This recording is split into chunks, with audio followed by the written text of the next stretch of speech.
Let me ask you, what are some of your more recent projects? I haven't really done anything in quite a while. Um, as I said, I did that one as an actor. I've worked. I haven't directed anything in quite a while because I just can't stand up that long anymore.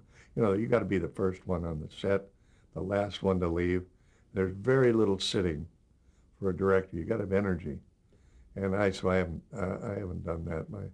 I can't remember my last show, but I remember when I was doing Sledgehammer, they shot it up in Valencia, and I had to be on the set at 6 o'clock. My God, that's early. So I did. Oh, I did have fun. I must say, I did have fun. But now I just did the acting. If you do and you do so many shows, acting, it's all SAG, and that you just start thinking about your uh, going to the hospital or going to the doctor, and the guilds are just marvelous. Screen Actors Guild, AFTRA, and Directors Guild is marvelous. So if you get a sliver in your finger, you got someone to pay for it. What do you think in your career has been your proudest achievement? I don't know. I know the most fun to me were working nightclubs. I loved that. Um, I don't know. I guess uh, being number one on television was a big kick. The Emmys, we got, I think we got 3 Emmys. Um, but I don't. I'll tell you what the I don't think there's one thing. I think it's meeting the people that I have met and looking back and saying, wow, you know that's fun. I remember there's only I lived in an apartment or a what do you call them? Co-ops? No, condominium. Uh, in Century Hill, and all the calls went through the switchboard. And I remember that this lady was only nonplussed by 2 calls. One was Joe Namath, and one was from Cary Grant. And she said, "Oh my God, Cary Grant's on the phone." But I never would have known these people if I weren't in show business, and it was so to know all the fun people. Any career regrets? No, no, I'm sorry I lost out on Rhett Butler, but Gable was, he was good. How do you think television has changed since you first started in the business? It stinks. There, I've said it. I'm glad. If it weren't for biography and Wild Kingdom, and I just don't know what I'd watch. I can't watch a sitcom, and I know I'm supposed to. I know I'm supposed to sit through I couldn't do it. I don't. I just. I think it's so. They're doing such rude things today that maybe I'm not, and I'm certainly not a prude. Oh boy, I just. I find it offensive. A lot of the shows, just terribly offensive. And I was the biggest Richard Pryor fan in the world, but I didn't think Eddie Murphy was funny. He's a good actor, but not funny. I don't know. The trouble with television today is there's nothing to watch. And you know what? I hear this a lot, so I'm not alone. There's just nothing on television. I don't like talk shows.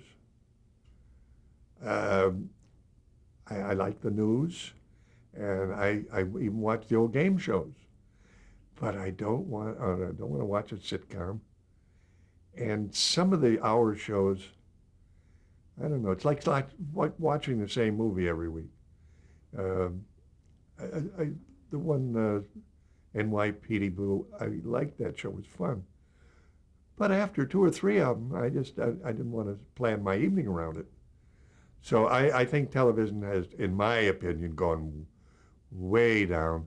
And I laugh at their ratings because someone would get a rating of, and I think back, they get a rating like this. And I think back in our day, when a rating was, you got 40% of the share, you had, because there weren't all these other things. There was no blockbusters, couldn't go out and rent a movie, and there was not any cable. You couldn't go over and watch it at all. So you got a rating that counted. I remember the first time we played the Sunday night at the Palladium. It was the first, one of the first 5 or 6 shows they had ever done in London that had went somewhere else. It went from London up to Manchester, over to Bristol, and it was their idea of cable, which it was. And we got everyone in town.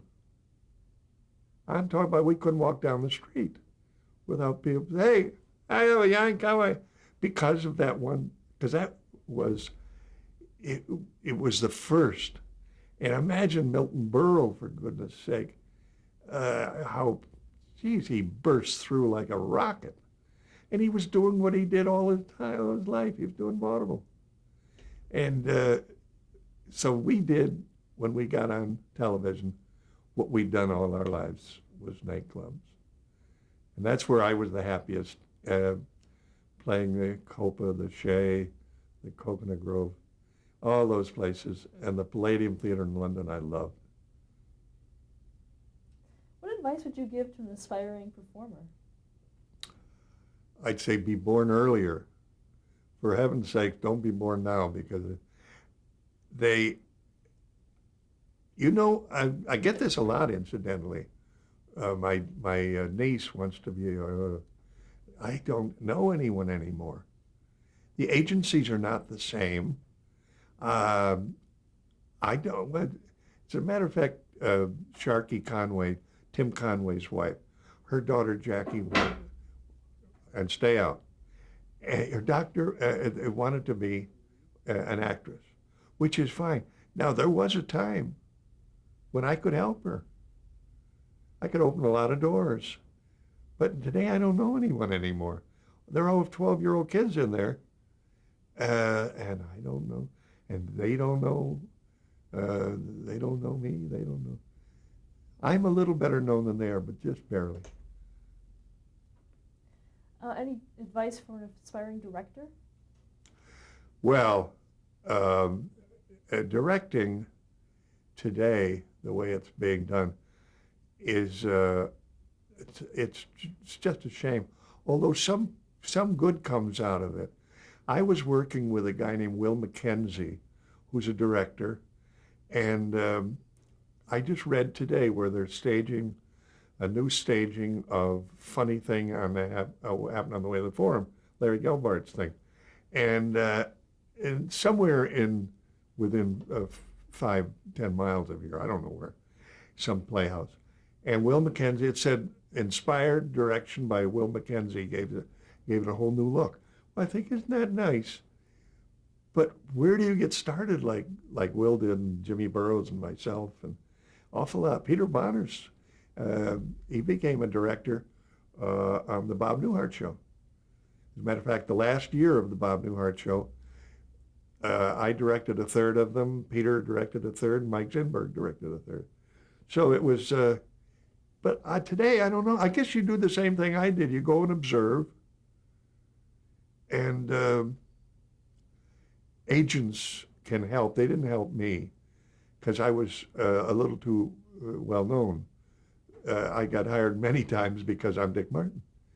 And if I did a bad job, I would not be hired back. But I got the initial foot in the door. And that's why I did so many Newharts, because I knew what I was doing. I took to it. Oh, I just love directing. Did you have a mentor in your career? I don't, I don't think a mentor. Stan Laurel was an idol. I loved Stan Laurel, and I loved. I don't know people that influence you. Uh, I don't know. I'd say Stan Laurel was and I was so fortunate that I was around before he passed away. And I called him cold one day. Bob Carroll, a Lucy writer, gave me his number. And I called, and it was like stepping into the bath. Hello? It was him. And I said, this is Dick Martin. He says, I certainly like your work. He had watched us on the Ed Sullivan shows and knew me. Couldn't believe Stan Laurel knew me. So he said, why don't you come over and visit? And I did. I went over and sat there and talked for 2-3 hours. And then I took Jack Lemmon and who else over to meet him. And then I took Jack Carter and Gary Morton over to meet him. And because he loved all of these people, but there's no way. He was immobile. He was couldn't walk, and he sat in this chair. But that was what a thrill. What did you talk about? Mostly about his career. He really, I asked him about, how about when you got in the pillow fight in the rowboats? He said, oh, yes. He remembered, he had total recall. He remembered they did that in what is now MacArthur Park. It was then something else, down around Wilshire Boulevard somewhere. There's a lake there.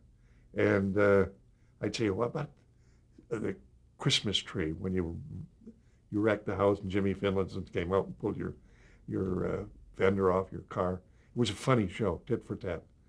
And he remembered everything about it. That's wild. Those were the days. I don't want to go back to those days, but I'm just glad I got in a little of it. I did see some burlesque. I did see some vaudeville. And I did see some stage shows, which that was in between vaudeville and nightclubs, what they call stage shows. They'd have in Chicago, they had the Chicago Theater and the Oriental Theater. In New York, they had the Paramount Theater and the State Theater. Those were all places we never got a chance. By the time we got in the business, they'd all closed. There was one, there were two in Toronto, but they were not booking. We were working clubs then. And so the last thing I did, incidentally, was I was an executive producer on a show called The Nightclub Years.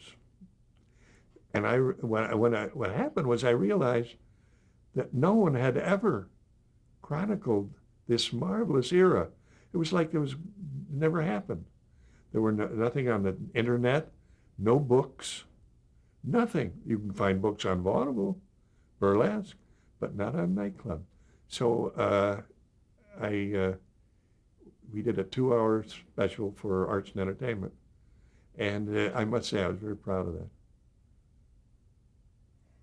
Have you ever mentored anyone? I wonder. I can't. I've helped. I have been a help to some young actors who aren't young anymore. But I can't really recall helping anyone specifically. I was just always available. You spoke about Dan Rowan quite a bit, but are there any other things you'd like to say about him before we end the interview? Do you have a favorite Dan Rowan story? He wrote a book. He was a friend of John D. MacDonald, who was a mystery writer about 20 years ago. And they carried on a correspondence since 1966, I think. They carried it on for 20 years or how, and Dan wrote a book called A Friendship by Dan Rowan. And in it, it's right in the bookcase up there. In it, he said, he inscribed it to me. And he said, amazing, through wives, divorces, clubs, television, and we're still friends.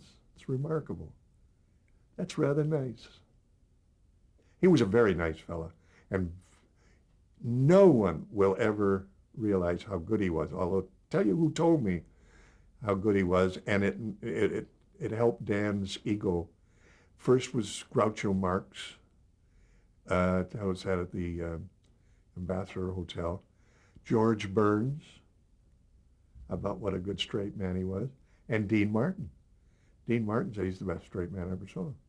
Now, Dean Martin wasn't bad, but they all knew what Dan did, because not a word was ever written.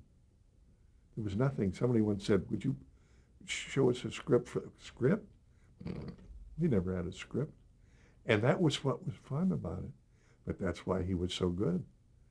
Because I could go just this far, and he'd bring me back, because I knew I was going to fall, and verbally. And he was just a marvelous, marvelous partner for over 30 years.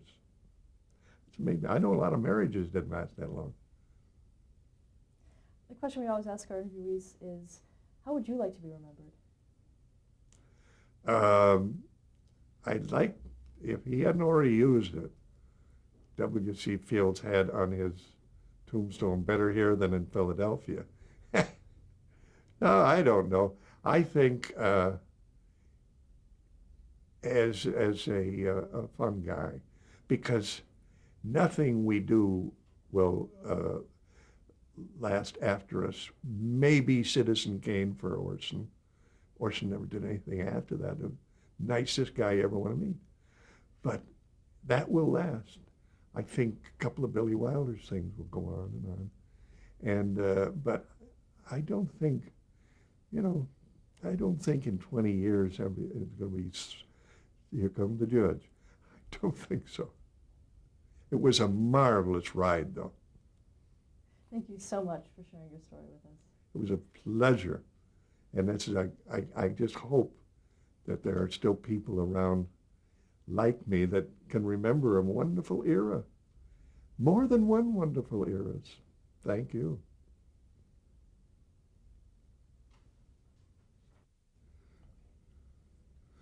This is the first appearance of Tiny Tim, I think anywhere, but it's his first appearance on our show.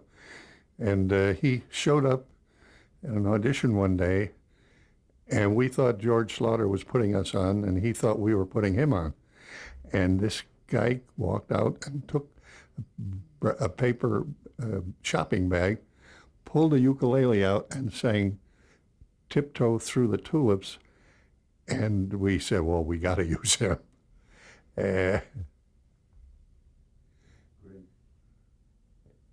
This is very early Jack Lemmon. We were at the Comedians Golf Classic, and I was presenting him with an award. And he was an avid golfer. Not good, but avid.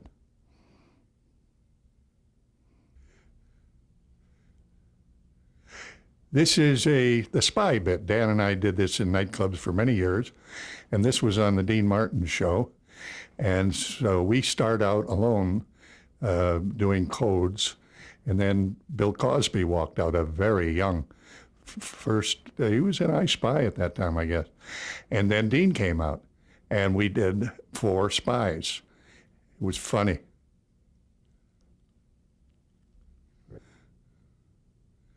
Here's a wonderful guest we had on, Phil Silvers, who was at that time doing Bilko, and he was a marvelous guest.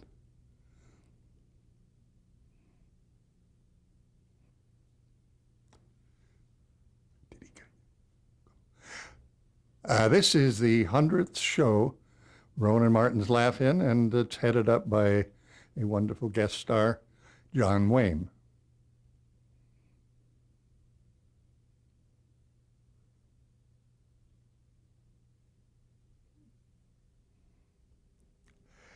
Here is a rare picture of Richard Nixon campaigning in Burbank. And Dan and I were chosen to greet him and send him on his way to the presidency. Incidentally, he stopped by Laugh-In once before that.